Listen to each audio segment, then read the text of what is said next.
Welcome to the latest episode of Wanderers Way in association with iHeat with myself, Derek Clark, and Super John McGinley. How goes it, John? Good morning, Derek. Very well, thank you. Very well. Excited about this one. Yeah, absolutely. Team are going well as well. Optimism and a good feeling around the club at the moment, isn't there? Everybody's got a buzz, haven't they? Yeah. Everybody's up on their toes, and there's a good feel, a good vibe about the club at this moment in time. Team's playing well, a lot to look forward to. Yep, and you're quite right in saying good feeling about this one. We've got the one and only Nicky Hunt joining us. How goes it, Nicky? Yeah, very well, chaps. Very, very well, thank you. Thanks for having me on. Yeah, no, great to have you on. How goes it? You're a busy man these days, Yeah, being a manager. It's completely different to what I've been used to, but yeah, really enjoying it. Apart from the first 2 weeks when we got battered in the first two games, but yeah, after that, really enjoyed it. Put my little stamp on the club, and yeah, onward and upward, unbeaten so far. So yeah, long may it continue. Like you said, Nick, it takes time to put your mark on it, but you've done it quite quickly, yeah? Yeah, well, I had to. I think I just saw what squad I had, and I just had to make changes. You know, it's nothing against players, not personal in football. I just had to make changes and to get the best for me and the best for the club. And luckily for me, at the moment, it's done really well. Well, you're certainly on a good run, and I think since you've gone in 7 games, like you said, lost the first 2, but since then 4 wins and a draw. Yeah, look, I've tried to get my players in that I wanted. Obviously, it's going to take time to get any more players in, but I'm really happy with the current squad. They work really hard. They listen, which is a key thing, especially at such a low level of football. But the standard's really, really high in our league. You know, believe it or not, and the league above as well. So it's going well, and I'm just looking forward to come Christmas time. If we're still up there, that'd be great. Yeah. You've been an assistant before being a manager, the main man. Is that something a bit different? Yeah, completely different. Obviously, I worked under Michael Clegg for 4 years, and I just took training, and he dealt with all the clubs. I didn't actually realise how much was involved in being a manager, especially at a non-league club. There's all the people you have to deal with at the club, and the committee members, chairman you speak to daily, and the players when they have problems, they come to you. They don't come to the assistant manager. It's all on you, sort of thing. But so I've had to grasp that effect, and it's going to take a bit more time to get used to it all. But yeah, it's a massive change from just taking training on a weekly basis to doing more or less everything at the club. So what you're saying is you've had an easy time up to now. Yeah, I've had a great 4 years. Now you've got to earn your money. Yeah, I've had a great 4 years, and no doubt my hair's going to fall out very, very soon. I'm going to go totally grey, and it's going to fall out very, very soon. But always had aspirations, be coach, manager? Yes, I think so. I thought I would have justified myself if I haven't tried it. You know, I could have been an assistant I could still be Clegg's assistant manager now, but I just wanted to try it for myself. I wanted to see if it was for me, because some people, like I speak to loads of people in football, players I've played with, etc., and they always say, oh no, coaching and management's not for me, but coaching was for me, and I always thought management might not have been for me, but I just thought to myself, I'll kick myself if I don't try it. And I've tried it, and I'm really enjoying it at the minute. Diesel's a team close to you as well from growing up? Yeah, born and bred, basically. Yeah, just down the road. I used to watch them as a kid when I weren't playing football on a Saturday and Sunday. My mum and dad dropped me off and stuff. Yeah, so it's a good affiliation for myself. Growing up there, it's always been a proper family-orientated club. All the locals get down and try and support the club. It was in a bad way a couple of years ago, but luckily for us now we've been taken over by a couple of guys who've put their heart and soul into the club, and it's in a good way at the minute.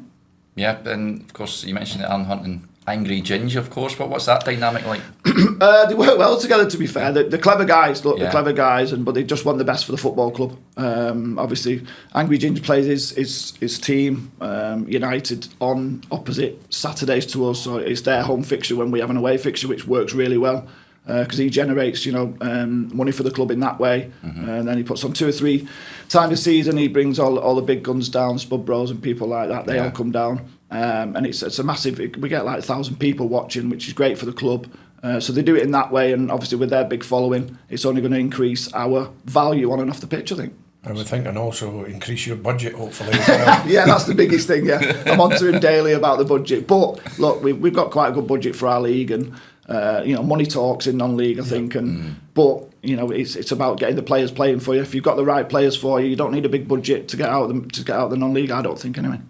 And the exposure they bring, obviously, is a big bonus. Massively, of course it is. I mean, if you'd asked anyone, do you want Angry Ginger and Aaron Hunt running your football club, they'd be like, yeah, of course we do, because they've got millions of followers here and there on streams and things like that. So it's great. It's great for us as a club, but we don't want to be known as Daisy Hill, the streaming club. Do you know what I mean? That just lives off streamers and stuff like that. We don't. We're a proper family orientated club. The committee members, they've been there many years. One of them, Bob Naylor, has just had a stand named after him. I think he's 86 now. Been there 63 years. Wow. Just had a stand. Do you know it's a proper? Usually at Daisy Hill, not a lot of people leave. When they do leave, it's like a boomerang. They end up coming back. So, which is great for us, especially if the good players are great to have around the club. And it's nice to see Bob getting his rewards, because he's put his heart and soul in that pretty much for all his life, hasn't he? Oh God, yeah, club. Yeah. He lives and breathes Daisy Hill. We're trying to get him into a semi-retirement mode, but he's still adamant that he wants to do all the the match day stuff and the club secretary stuff. But we're trying to just say, Bob, just relax. Like you're 86, you don't need all the stress. You don't need chasing players, date of births and things like that. Because at our level, that's what it can come down to. Whether a player can play on a Saturday or not, whether you've got it in before 11 a.m. on a Saturday morning. And we're just trying to bring Bob away from that, and hopefully he sees sense and eases his way out. But it's going to be a very tough, very tough ask that. What's the aspirations then for the rest of this season, Nicky? Look, when I went in, we had a really, positive conversation, but it was just about getting this season out of the way, basically, because of the position we was in. Yeah. But now we find ourselves 3 points off playoffs, and I think it's 5 or 6 points off top spot. So maybe our expectations now are to get in the playoffs and to get promoted out of that league. That's what I want. But as a club, I just think they want some stability. This season especially, and then kick on next season. Hopefully, maybe slightly bigger budget. Hopefully, if I can get a few extra £100 a week out of the owners. But I'm just really loving life at the minute, especially at this football club. Class. Have you had any advice from maybe managers you worked for? Funnily enough, I spoke to Big Sam a couple of weeks ago. He was on holiday in Spain. That's no surprise either. And he took 10-15 minutes out of his time. I just had a few questions about what he would do in certain situations. Like I had a lad playing for me who just recently lost one of his grandparents, who was really close to. He was supposed to go away for a couple of weeks for the funeral. So I just asked Sam, I said, what do you do in that situation? Do I play him? Because he said, I want to play. Or do you just say, look, just have a couple of weeks out, get over the bereavement? And he said, no, you got to play him. If he wants to play, it'll take his mind off everything. You'll probably end up getting the best out of him when he's playing for you, and you can mourn after it and stuff and be sad. But if he just wants football to take his mind off it, you've got to let him play. And I just thought to myself, it's a really good way of looking at it, because I was just going to leave him out just for the sake of just being, because he was sad, he was upset and things like that, and frustrated a lot of the time. But it's worked out really well, because he's playing some of his best football at the minute. Class. Your career then, Nicky, looking back, always kicking the ball around when you were a kid. Am I right thinking you started off as a striker? Yes, I did. Yeah, I played striker till I was 16. Which is completely utter madness, because I've only scored 4 goals in my career. So from the age of ever since I could walk, I think I wanted a football in front of me, kicking a ball at my parents' wall, at the side of the wall. Really getting on the nerves of my parents. But it was just what I wanted to do. I was always on the field. That's what nowadays I think kids have got away from that aspect. I think I used to be out, especially in school holidays. As soon as the sun came up, knocking on all the doors for my mates, straight out on the field, straight out on my bike, doing what you're doing. Come back for a bit of lunch, straight out again. Come back for your tea, straight out again. As soon as it goes dark, you're in. You could be out for 10, 11 hours a day, but you've just lost that aspect. I think with the current, the way things are at the minute, with all the computers and social media and things like that. It's just, I think you learn more life skills, and you learn more about yourself, even as a young lad, about what you want to do, what your desire is to and how you want to compete, and do you want to go in the football route. And that's all I ever wanted to do. And all my mates always wanted to play football, which was a key thing for me, because if you don't have mates that are sport orientated, it's very, very hard for you to, like you say, just kick a ball about against the wall and play football by yourself. So I take it then, all your youth career was a striker. Mm-hmm.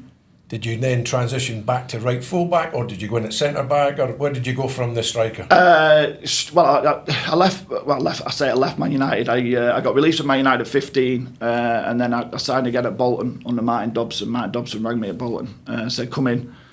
So I was a striker for a little bit, probably about a month or two, and then my physique, I was really thin, I was tall, I was quite quick. He just said, look, why don't you just stick yourself in at centre half? So I was like, right, okay, yeah, I'll have a few games there. And then, to be honest, I really enjoyed playing centre. You can see the whole picture of the game. I had a good passing range. I was fit. I was loved a tackle as well.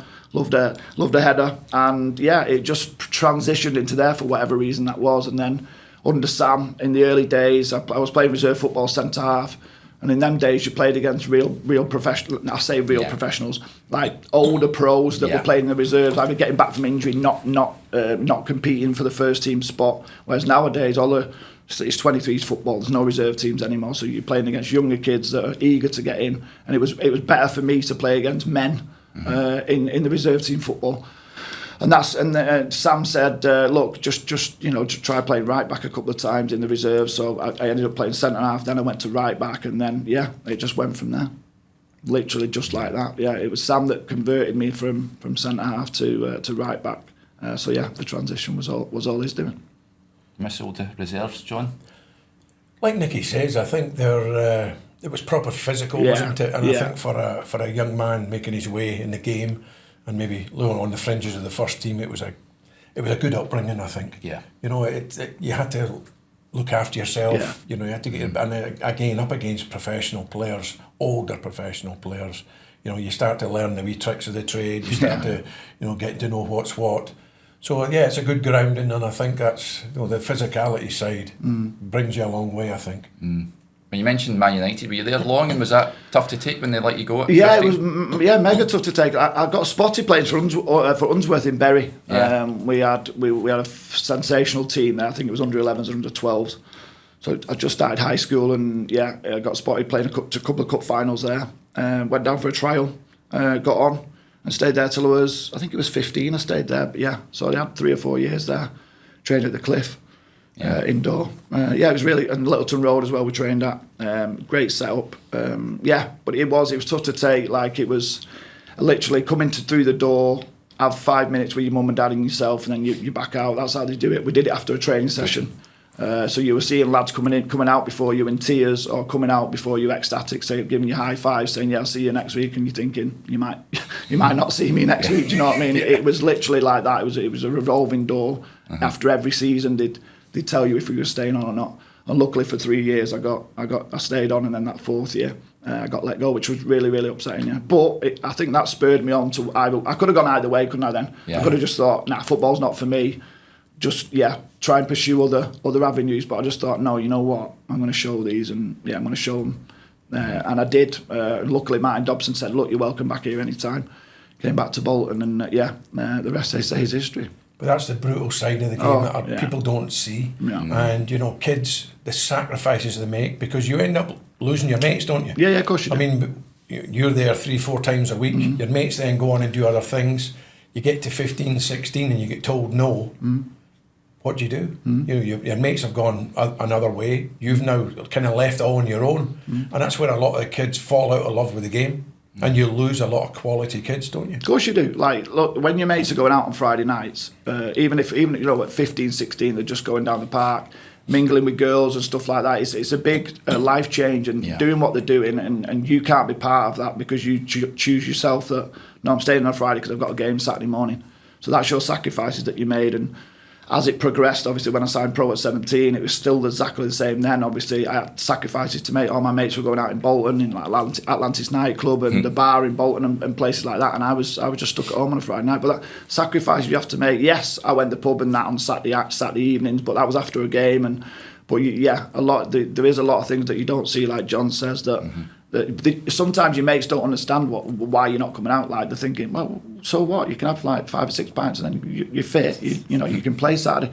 But I didn't see it like that. I saw it as if a missed opportunity. If I went out, I'd be poor. I'd be really poor on Saturday, and I wouldn't be doing myself any justice. And especially my parents that have spent so much time since the age of 4 or 5, taking me to training, taking me to games, down rain and things like that. It's a big sacrifice for them, and I just wanted to pay them back, really. Yeah. What was it like coming through then, the ranks at Bolton up to, of course, you made your debut 2001, wasn't it? Yes. You made your initial debut. I came on for Colin Hendry here against the last game of the season before they got promoted to the Prem, where they beat Preston in the playoff final. Yeah, that was great. I was training with the first team for a couple of weeks prior to that, because Sam had obviously seen me in the reserves. I was playing regularly in the reserves then at 16, 17. So he must have seen something in me. I was just dead aggressive, like I didn't take no nonsense from anyone. Like John said, when you're playing against older pros, they try and elbow you, they try and stand on your toes, they try and nip you. But I loved all that, like, and I started giving them back eventually, because I was a bit naive at the start, thinking, right, what's going on here? But and you get used to it. You become a man, and it's very hard to describe when you do think you become a man. But I think in them days when I was 17, 18, I think that's when I became a man, because I was playing against older men, and it just brought me on maturity, discipline, things like that, and it was a massive factor in that, and a massive factor in me coming on. I think I only came on for 8 or 10 minutes, but it was the whole, being in the changing room before it. They were back in the days where we had a head tennis net at the side of the changing room. So even getting involved with the first team lads, Kev Nolan and people like that who were a couple of years above me, was great. Just being involved, little head tennis before the pre-match training and stuff like that, the warm up. So yeah, it was great. It's just great to be and to come on, obviously in front of my family.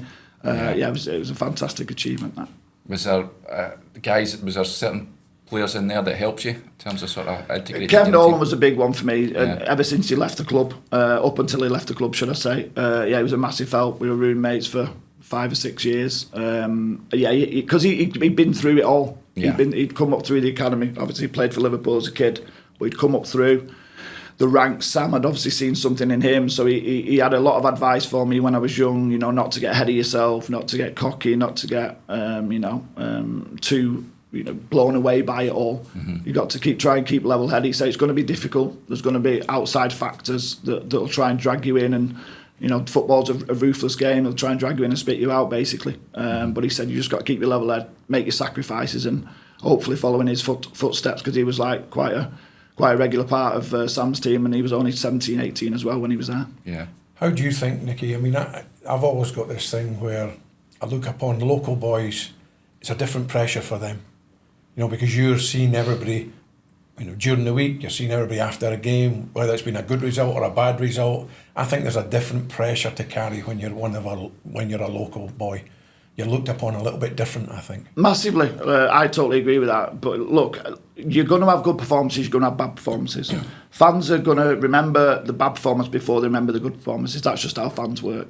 They will love you when you're playing well, but they will have their say when you're not playing so well. But you've got to be a man enough and take that. So when you're going shopping around Tesco when I was playing, or in Bolton Town Centre, or even Manchester, or wherever it is, fans are going to have their opinion. Whether you like it or not. Whether they come over to you and say, "Yeah, great game, another victory, that's great," or "Look, what were you doing Saturday? You were crap," basically. And that's what fans will come up to you and say. But in order to be a footballer, you've got to be able to take the good, the bad, and the ugly. You've got to be able to take criticism well. Use it to your advantage for the next games or the next 5 or 6 games. But when we were playing well in that era, I played a lot of games in the first 2 seasons especially, and it's because of the players I was playing with for one, and the manager the other one. Because when you're in a good team, a good playing team, confidence is high. You're expecting to go into games, especially here. We made here a bit of a fortress, to be honest, and you're expected to win. Puts added pressure on yourself, which I believe that is good. It's only good from a motivation point of view. But I totally agree with what John said. When you're a local lad, it's because do you know one of the things is I think it's because the club's not paid any money for you. You've not had a transfer fee. You've come up. You've been a freebie, so to speak. And because you've been hoisted in and been chucked into the first team, fans expect. Yeah. They think, well, is this going to be the next? Whoever it's going to be, next prodigy, so to speak.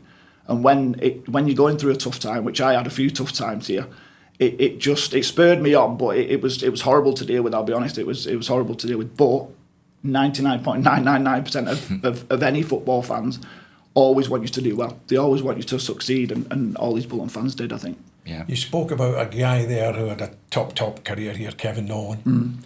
He's also in his first managerial job. He's went down the coaching path. Yeah. Now into his own job at Northampton Town. Have you reached out to Kevin for any advice? Yeah, I spoke to Kev just before I spoke to Sam, just to see. Obviously, we always touch base every so often. He's a busy man. I'm a busy man.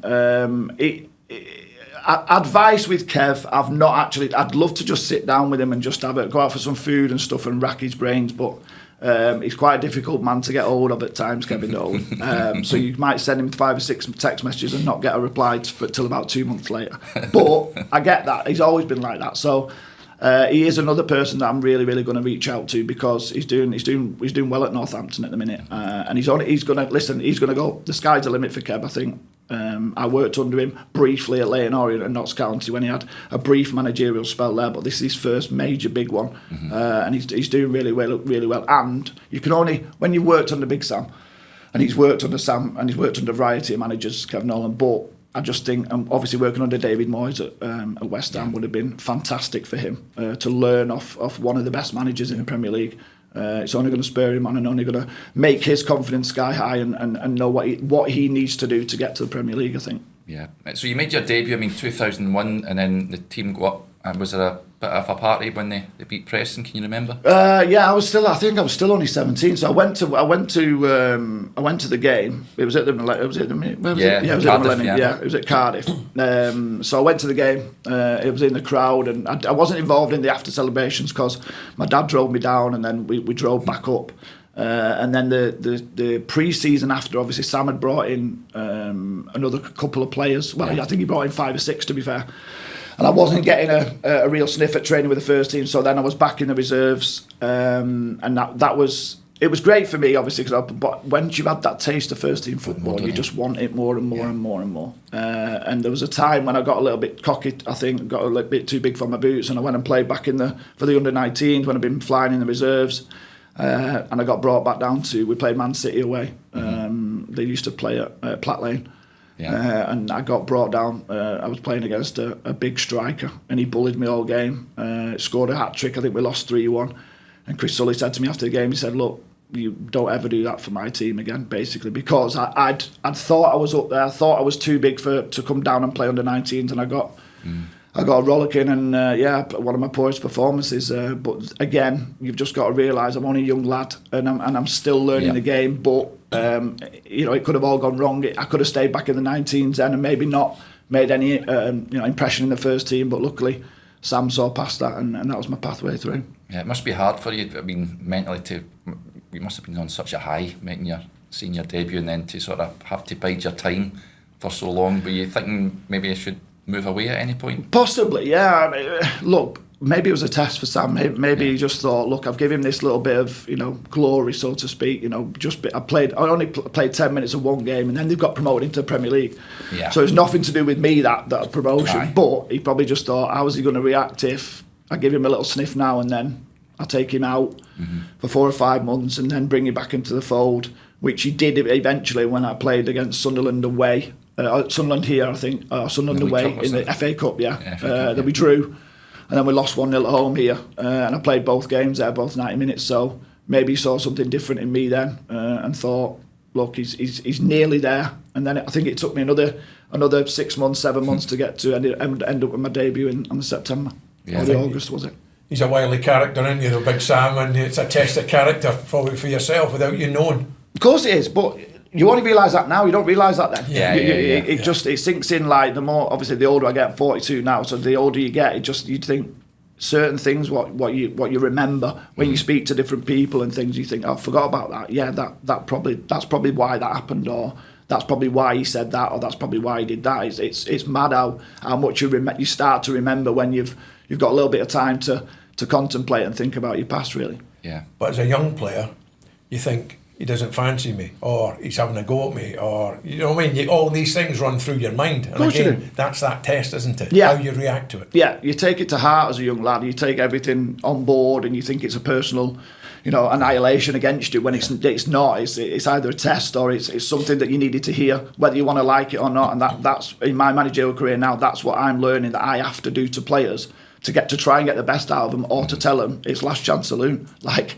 you either do it that way, what I want you to do it, or you don't play. And that's probably what Sam was trying to get across to me with leaving me out of squads and putting me down to the 19s, just to test to see he either sink or swim. And it's literally up to myself as a person to get out of and to show him that he is right to give me that 10 minutes, and he is right to play me for however long he did. Yeah. Premier League debut then, was it Old Trafford, am I right in thinking, Man United?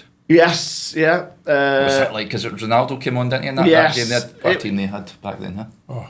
Yeah, well, the United team. When you look back Mad. at the team, it was full of top class international players, and it was a surreal moment. I just remember the Friday. I don't really remember the week, the whole week before the Friday.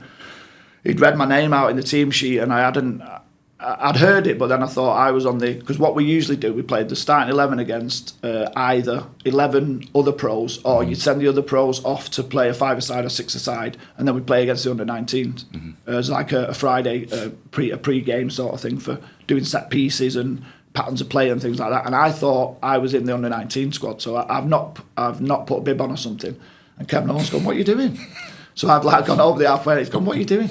I said, "I'm about playing against you." He's like, "No, you're not. You're playing with me. Get that f***ing bib on and go and stand there." So I was like, "Right, wow, yeah." So proper surreal. And then we used to come up and meet in the hotel bar for a pre-match, but obviously not to start drinking, obviously, just for a pre-match meal and reflections and things before the game. But all the fans used to come up there as well, obviously, before they'd get on the coaches or before they'd set off. So it was good to interact with fans, and obviously the fans didn't really know me. They were all speaking to all the, your Koches, your Stelioses, Kevin Davis who just signed, and Joe Evs and people like that, and they were all speaking to them. So I just took a little bit of a back seat, and I was a bit in awe of fans actually like wanting to sign your autograph and have a picture taken with you and stuff like that. So and then we got to Old Trafford. I remember Paul Durkin, the referee.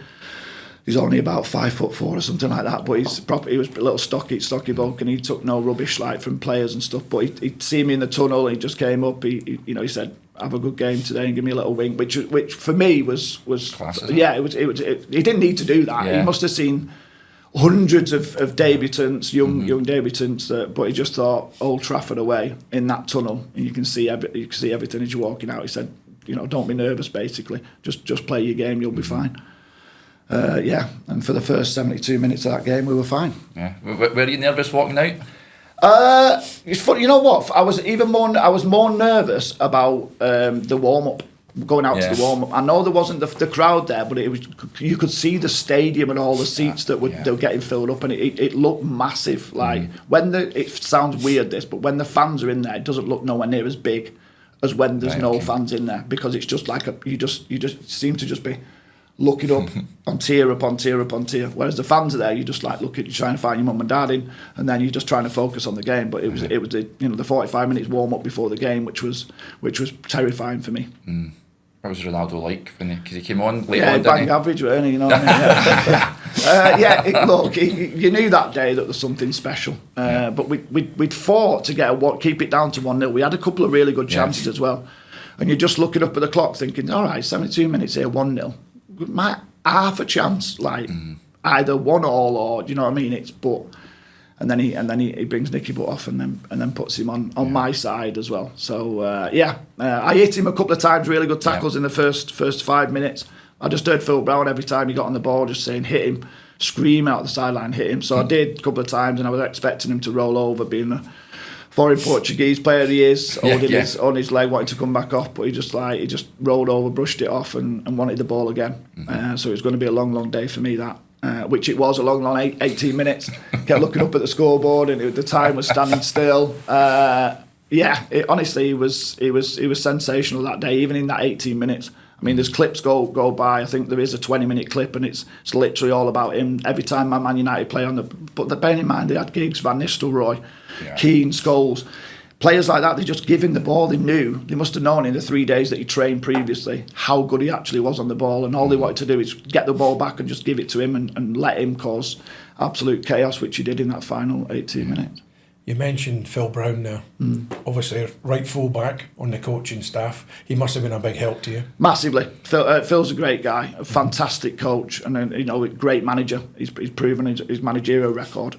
He was in my ear all the time, just giving me little pointers.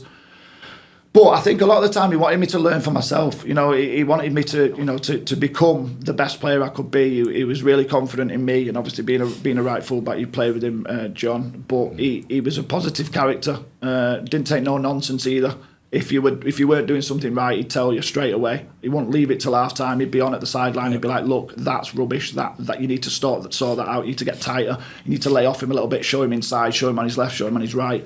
little pointers, and you think, right, yeah, I needed to hear that then. But yeah, for me, it was a fantastic role model to look up to, because he'd been there and done it all in his playing career. And as a player, he should have played at a higher level. Yeah. He really should have. Very, very underrated for me. Really good player. And Hell of a good right leader. foot. Good leader as well. Yeah. You know, good captain. He was great in the dressing room. Really got the boys up for it. He was good. Hell of a Top right class. foot. In training and that, his crossing ability Yeah. was second to none. His pinging and that. When we used to do cross, he used to be always what he said, right, no, you just ping the ball out to me, get in the box and you score. That's all he used to do. He used to love it. He used to stand in the corner, you'd zip the ball out to him, out of his feet, on a sixpence there, head it in, volley. If you don't score 20 press-ups, it's literally the best balls you've ever seen in trade. Like, he'd just clip him in, drive him in, whip him in. Yeah, really good right foot on him. You mentioned the dressing room there, was so many big stars in there. What was that like? Was Big Sam good at sort of getting that, guarding that team spirit, I guess, and making all you boys believe, because you certainly held your own in the Premier League? Yeah, but he was ahead of his years, Sam. I think bringing players in, especially players that had been at the top level for so long, and he was thinking to himself, even if I get 2 seasons out of some of these, they'll be the best 2 seasons that Bolton fans have seen. Do you know what I mean? Especially from World Cup winners and stuff. Look, John's era was fantastic, don't get me wrong. Obviously, your era was brilliant. What you achieved and stuff was fantastic. But when you bring in like World Cup winners and things like that, it just changes the dressing room. It changes the way people want to believe what could actually happen at the club. It was fantastic. Just to sit in, we had like, remember the porter cabins at Exton? Yeah. So they were changing rooms, of course, because they had showers and you got dry you kept dry when it was raining, but it wasn't a Premier League training ground because they had the bowling green. Do you remember when on the Fridays we used to, on the Fridays for a game, we used to be having our lunch after training, and there used to be like 20 65 to 80-year-old people just having like pints of mild and pints of Guinness and bottles of wine and stuff at the side of you and stuff, and it was like surreal. It was like, what's going on here? Like, but anyway, when you bring that, I think that's what Sam tried to do. I've heard stories in the past where Sam very rarely tried to take him to the training ground before they signed, like your JJs. He used to show him this. He said, look, this is fantastic, this brand new stadium. This is all you need to know. He probably said to him, you'll be training here the majority of the time, getting changed in our fantastic changing rooms and stuff. And then once they sign and then they come over, then they actually see where they'll be getting changed and stuff. But I think he knew he'd already sold him the dream, and they're already ready up for the fight, and knew who was signing. He knew who was signing before anyone else knew. But he probably told the players that he was signing that, look, I've got this in the pipeline, I've got that in the pipeline, and 99.9% of the time he'd come through with that. So it must have been a real lift for them to be thinking, and we're not just coming to Bolton Wanderers to play with mediocre players, we're coming to Bolton Wanderers to play with ex-World Cup winners, ex-Champions League winners, and that, I think that's how he did it, and he did it so well.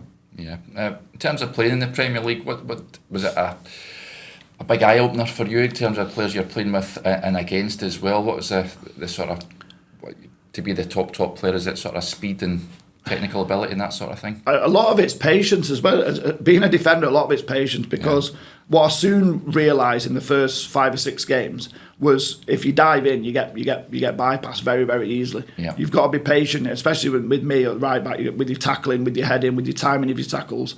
Yes, there wasn't that many rash yellow cards back in when I played. Not like now, you make a foul and it's a yellow card. Yeah. You had a couple of chances, but if you mistime one, you were straight in the book, and then you were on tender hooks for the rest of the game. Because I think I remember I played against the second game was Blackburn here, and I was on a high after the first game. United obviously will be, and I had a poor game against Blackburn, and but luckily for us, I think I set someone up to score the goal or to make another pass to score the goal, and that probably kept me on the pitch for 90 minutes, because I think I was going to get brought off after about 50-60 minutes, because I was doing things what I shouldn't have been doing, i.e.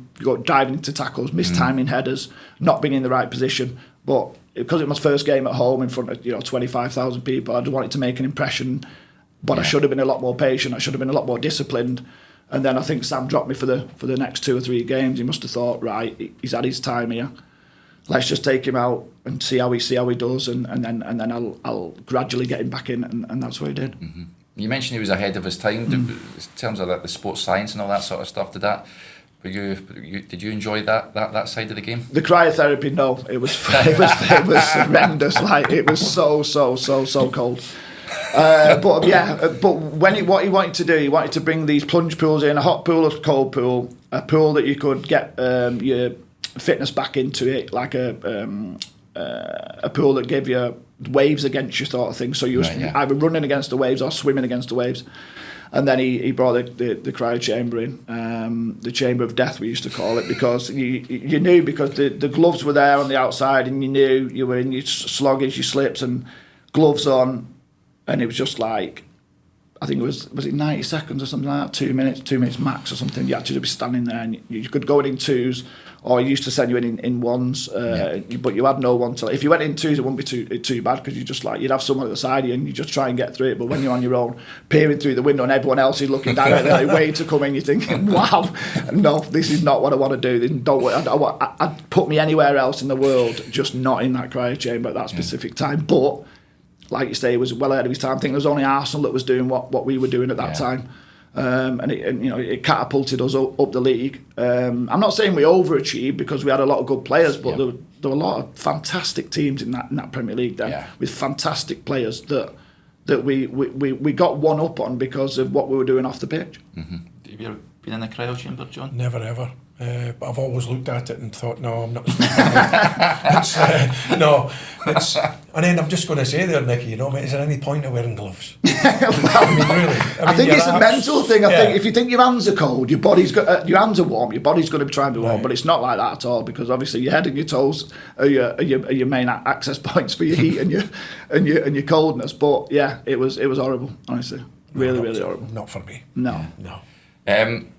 Disappointment at the League Cup final 2004, losing that game to Middlesbrough. I think personally, on a personal view, I think everyone on that day underachieved. I think we were on a high in the league, and we were, we just beat Villa. We battered Villa here, and in my opinion, we got quite lucky away, because they still had a chances to score. Luckily, we got beat 2-0 and went through 5-4. Yeah.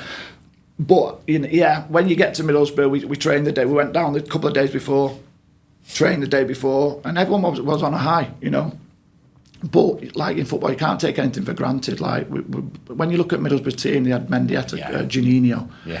Do you know what I mean? Southgate was centre half, Kadru, Ehiog, and they had a fantastic team. But I don't know, maybe as players or as a club, we might have took it a little bit lightly. But Sam would never let that happen. Mm-hmm. It was gutting when you see them going up and collecting their medals and then the trophy at the end. It was gutting, but maybe that spurred us on to go on, and obviously in the Premier League and for them next seasons after, it probably thought, look, why can we not just get there again? Could we get to an FA Cup final? Could we get qualified for Europe? Could we get to another League Cup final? Mm-hmm. And obviously ultimately after that we qualified for Europe twice after that. So on the back of that, it was I think we all underachieved in that final. I'm sure if you ask anyone, they'll all say the same. It's not anything to do with the personal point of view, or it's just to do with the football that got played. When they scored so early and the referee give the goal that should never have been, with the penalty, with the two, where he hit it twice with his left and right foot, what can you do? But that's Mike Riley for you, isn't it? Yeah, if only there was VR back then, perhaps it might have helped you boys out. Yes. You never scored many goals, well, certainly not many here. No. One goal, a memorable one against Liverpool, some strike with your left foot no less as well. Yeah, it's weird really. Sam used to tell me, and Ricardo Gardner when we were playing, set pieces, when Bruno used to launch the ball up to Kev Davis and we get the knockdown, he said just be in and around the edge of the box. He said you never know what might happen. And I think the games previously, I think I had a fair few shots, whether it be on my right foot or a cross back in to create another attack. And I was just in the right place at the right time. The way it fell to me, I couldn't. It was perfect. I think Kev flicked it on, and someone else, Hencho, cleared it with his head or something. It just fell so sweetly from my left foot. Not many strikes on my left foot, even in training. It was used for standing on, but that day was I remember it like it was yesterday. Just a clean strike into the bottom corner, and then didn't know really what to do celebrating. I'll be honest, I did a full circle, I think, and then wanted to go back the halfway line, realised where I was, and then I had to just be in front of the scoreboard end with all the Mad Hatters up there, celebrating, which was fantastic. Yeah, it was something else. And of course, while you're playing at Bolton as well, you called up fair few times with England under 21s. Did you enjoy that at the time? Loved it, absolutely loved it. Yeah, Peter Taylor, who was a gaffer at the time, he was fantastic with me. Yeah, great. I think my first call up, we was actually in Dubai on it was February. We was in Dubai on a mid-season tour. Well, I say a tour, it was more like a mid-season piss-up, to be honest. But, they were great. We used to train in the morning, early morning, and the rest of the day was ourselves. And I think it was in the third day, we were there 6 nights. Mark Howard, the fitness coach, said, the gaffer wants to see you. So I was thinking, right, what have I done the previous day? Have I done anything? Have I been involved in a scrap? What have I done? Have I room bill, sky or anything like that? But he just said, look, you're going to have to go home. So I was like, right, okay. He said, no, you've been called up to England under 21, congratulations. So I was like, wow, that's mega. So I flew home on my own and then met up with the squad. I think we were playing at Hull's ground against Holland. It was against Holland, and obviously Peter knew I'd been away for 3 days, so he said, look, I know you're a fit lad, start for me, we'll give you the first 45 minutes and then you can have the second 45 minutes off. So I was like, I weren't buzzing with that because I wanted to play as long as I could, because I knew we were still training over there, I was still fit, it was bang in the middle of the season, so I knew I could do easily 90 minutes. But he just said, look, I've got 8 subs that I want to get on as well. Just come in and play the first 45 minutes, and it was great, fantastic. I loved it. I loved every game I played. We played Spain away, that was mega. Played Germany at home. Wales at home. Yeah, we had some fantastic games. Fantastic football got played.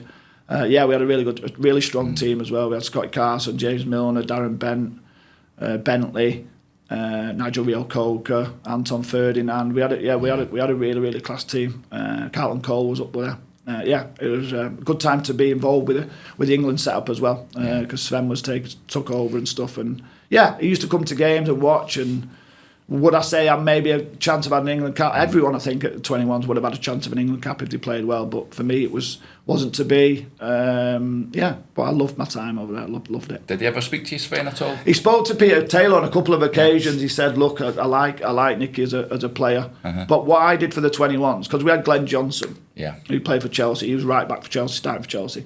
I played half the England under 21 games at centre half, and I did really well there. So it just put Sven in a bit of position where he thought, is he a centre half or is he a right back? Yes, he's playing right back for Bolton, but Glenn Johnson's playing for Chelsea, flying, and Nicky's playing centre half. So is it? Do I?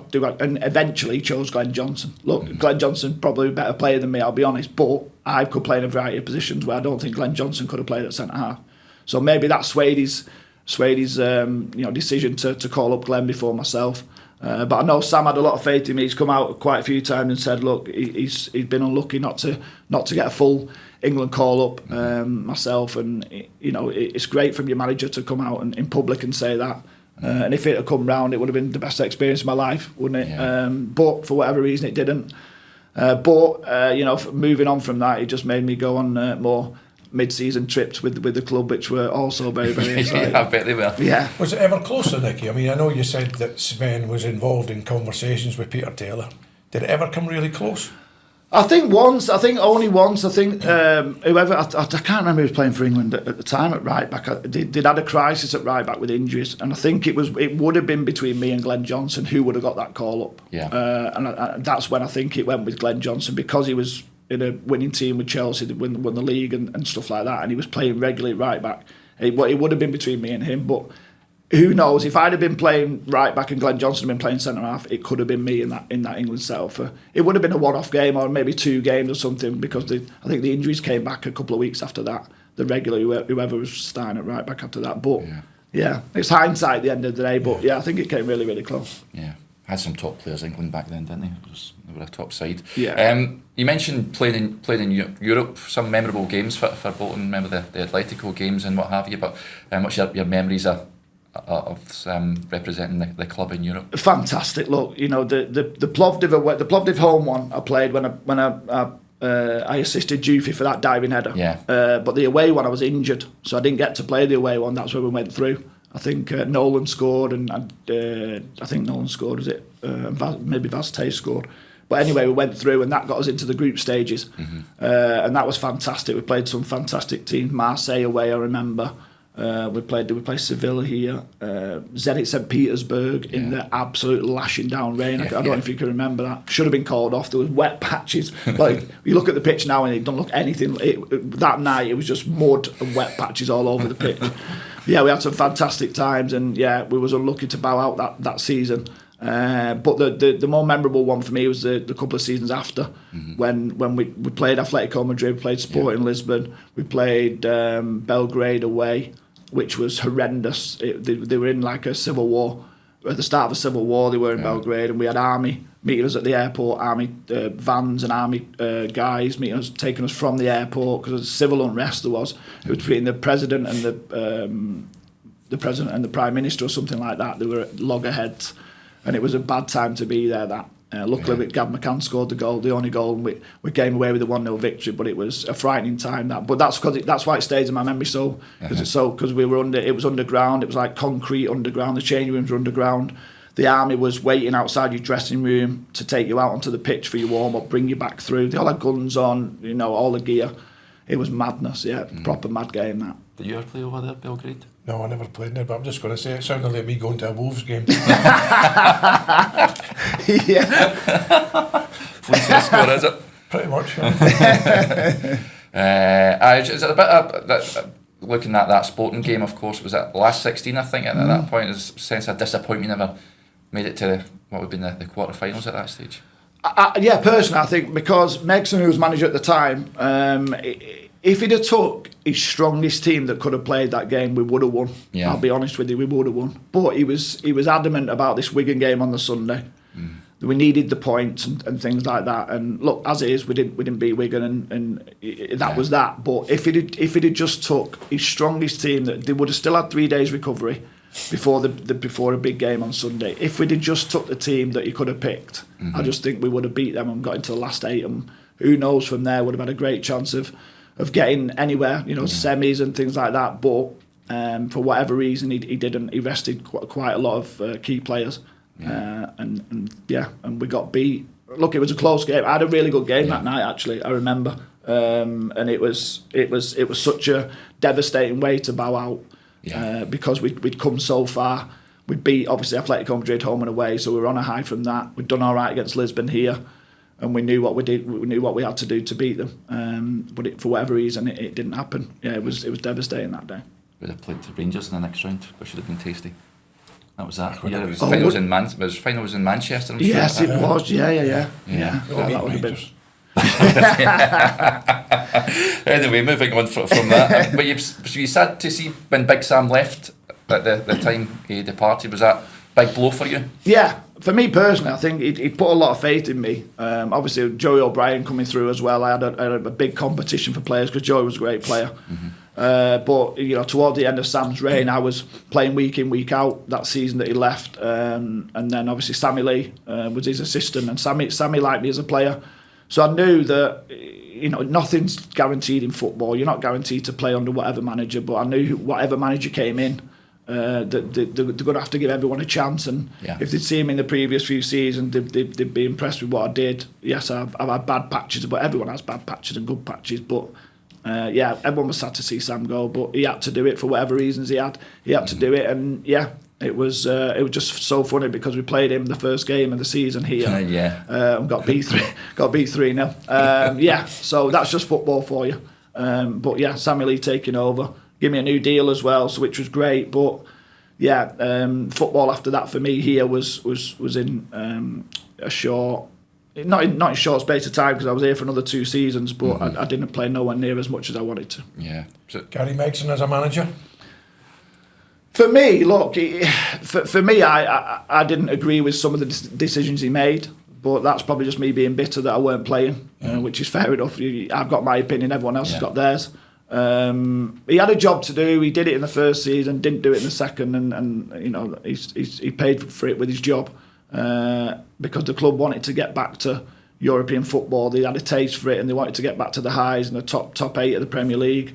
But it takes time, When Big Sam left, he left a big void, in my opinion, in the club and the way it was running, etc. And it was a big thing, a big change for everyone, I think, when he left, because he'd instilled a family vibe in and around the place. Everyone knew everyone's name on reception. Everyone knew everyone's name in the accountant's office, media. We were all like a close-knit family. And then when Megson took over, and then obviously Coyle took over, Dougie Freedman, etc., that all went missing. It did gradually. It went, and gradually people left for whatever reason. And obviously it's a shame to say that the club was in a decline, and they came out of the Premier League, and luckily they find the way where they are now in a really, really good position to get out of this league. But it was tough at the time to see him go, because we knew everyone had missed him. The club itself had missed him, and that's what happened. That's just what happened. Do you think the fact, Nicky, as well, it wasn't just Big Sam leaving, half the staff left as well, so very difficult to replace. And as you said, people with the club at heart, and people, good people as well, leaving all at the same time. I think that puts the club in a terrible position in the way that, how do you recover from that? Well, it takes time. Nothing's instant. Look, Sammy Lee had a massive task on his hands taking over from Sam. He knew that, but he'd kept a lot of the players. Yes, a lot of the staff had gone, but a lot of the players had stayed. But he just needed to put his stamp on it, and for whatever reason it didn't work. But like John says, when Sam takes half of the coaching staff away with him to go and pursue elsewhere, it's very, very difficult to replace them. Yes, you replace them, but do you replace them at a standard that was? It would be very hard because you'd have to pay them probably over the odds to get them in to work with a new manager. Did Sammy Lee have the contacts in that aspect? Possibly not. But yeah, the playing staff were more or less the same, but the coaching staff was the biggest thing, because the training changed and the regimes changed, and it was difficult. It was a difficult time for the club then. Yeah, because you had a couple of loans, Birmingham and Derby. Were you ready to move on when you did to Bristol City? Yeah, I think so. I had another year left on my contract, but I just thought to myself, I wasn't playing. I spoke to Owen Coyle. He was great. He said, "Look, you're not in my plans." So I said, "Fair enough." He said, "You've got another year. You can wait on in and around it." But I just said, "Look, I'll find her. If I find her, or my agent finds her, a club for me that suits me, can I?" He said, "Yeah, no problem at all." So I did. But previous to that, I loved my time at Derby, loved my time at Birmingham under Alex McLeish.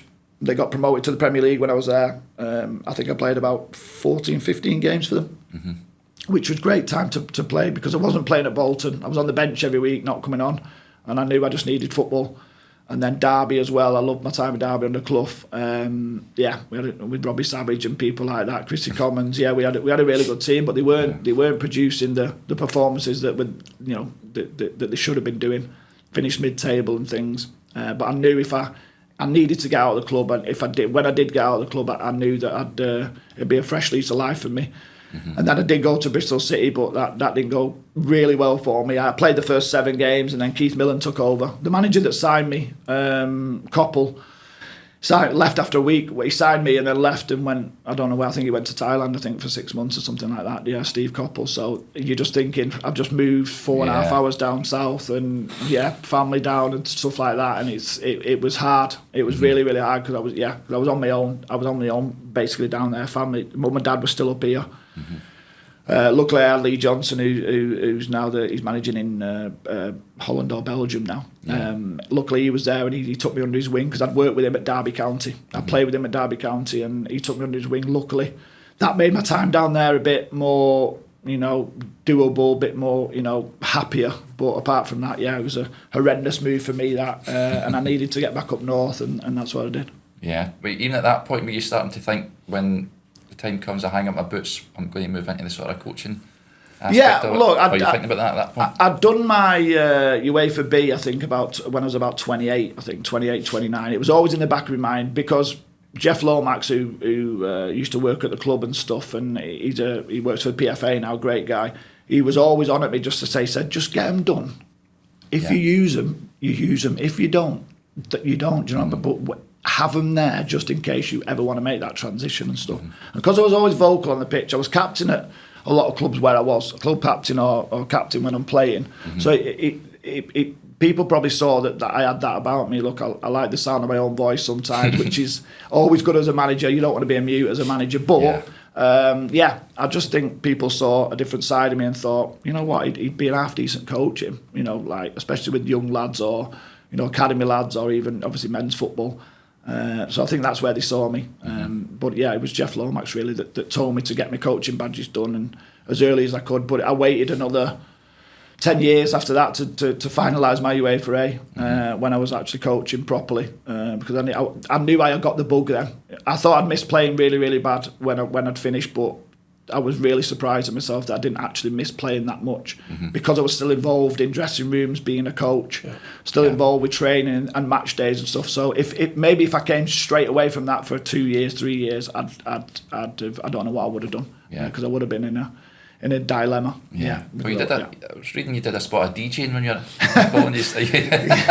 Yeah, you still doing that? I went through a phase where I wasn't playing a lot. I've always loved music, and having people like Ricardo Gardner in and around the dressing room who loves his music. Kev Nolan loves his music. J. Lloyd Samuel when he signed here, obviously, God rest his soul. But you had players in the dressing room that loved music.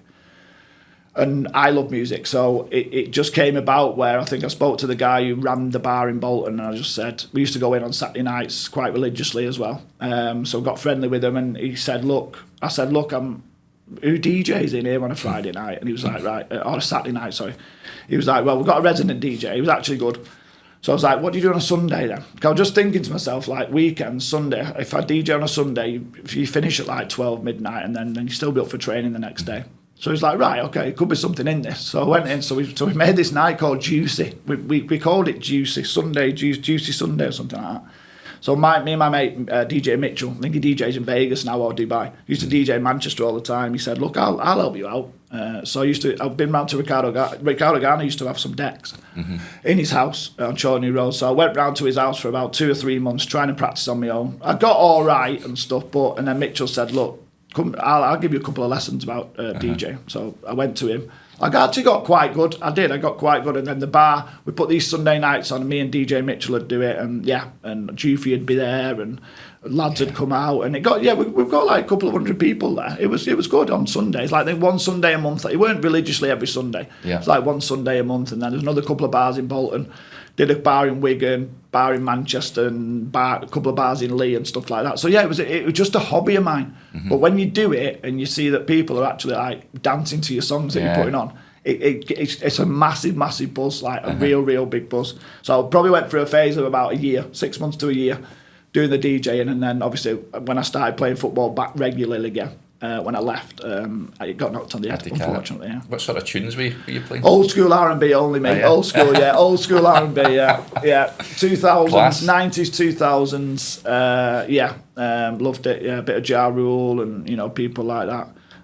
Usher, love Usher. Good, real good, like feel good vibes, and it's good. Really enjoyed it. But like you say, football takes over then. Unless I was that good at it that I could go into, fly over to France and fly over to America and just put on Ibiza and all this. Yes, exactly. Yeah, the next Calvin Harris. Did you have a DJ name or anything? Yeah, my best mate Cleggy always said that I was called DJ Huntmaster Flex, but I wasn't. It was just my name on the flyers and stuff, but it was just a running joke that I would call DJ Huntmaster Flex. Yeah, so that's just stuck with me all the way through that. So certain people know me as that, as my DJ name, but it's not my DJ name. I'll clarify that. You ever go to Juicy? I would have been in America at that point. Oh yeah, you would have been living over there. So no, I wasn't there. I would have been there. No question. So I mean, looking at Wanderers this season, you keep a close eye on how the boys are doing. How do you think they're getting on? I think that they're doing fantastic. I think they've got one of the signings of the season in Cozy Dewberry. Yeah. I just think he's hit the ground running, and he's doing it week in, week out now, which is for a winger and attacking players a big plus, especially for a team like Bolton to be up there and to get promoted out of the leagues. Bit disappointed about Gale, but he's injured at the minute, isn't he? He's rapid, he's quick, direct and stuff. And when you've got them on both wings, I just think Bolton have got a hell of an attacking lineup. And obviously you've got guys now that can score goals in. You've got strikers in that can score goals. You've got midfielders that can score goals. You've got defenders from set pieces that can score goals. They've got a really good balance now. Schumacher's done really well. I said last season, you just got to give him a bit of time to get his players in. He inherited a team, so to speak, from me and Evitt, but he's put his stamp on it now, and they're doing really well. long may it continue as well. Did you ever come up against Chewy during your Yeah, I days? played against him a few times, Chewy, yeah. I used to play against him a lot as kids, like at 16 in town county, town teams, or he was at Everton, I was at Bolton. We used to come across each other, and when he took the job, I met him in the hotel, had a good chat with him and stuff. It was more about a coaching role here for me, but he just said, look, he said, my hands are tied, he said, let's get this season out of the way, see where we finish, and we can maybe talk about it at the end of the season. So yeah, he's a great guy. I think he's the right man for the job because I think you see in performances and you see with, crowd attendances, he's big at Bolton. The Bolton people are passionate, they expect. And now he's delivering. You'll get your 25,000, you'll get your 26,000, you'll get your full houses on big games because they want to be here and they want to be part of something special. And maybe this is the season, fingers crossed for everyone, I think. It is. It is, definitely. 110% this is the season. It is. Yeah, 100%. Well, it's been absolutely brilliant having you on, Nicky. Thank you very much for joining us today. Fantastic, brilliant. Anytime, that, gents, been crucial. Really enjoyed that, Nicky. Thanks for coming in and good luck going forward with Daisy Hill. I think you've got big things coming to you in your coaching career, managerial career, so keep doing what you're doing. Thank you very much, gents. Yeah, I loved it. Brilliant. Wanderers Way, the official podcast of Bolton Wanderers Football Club in association with iHeat.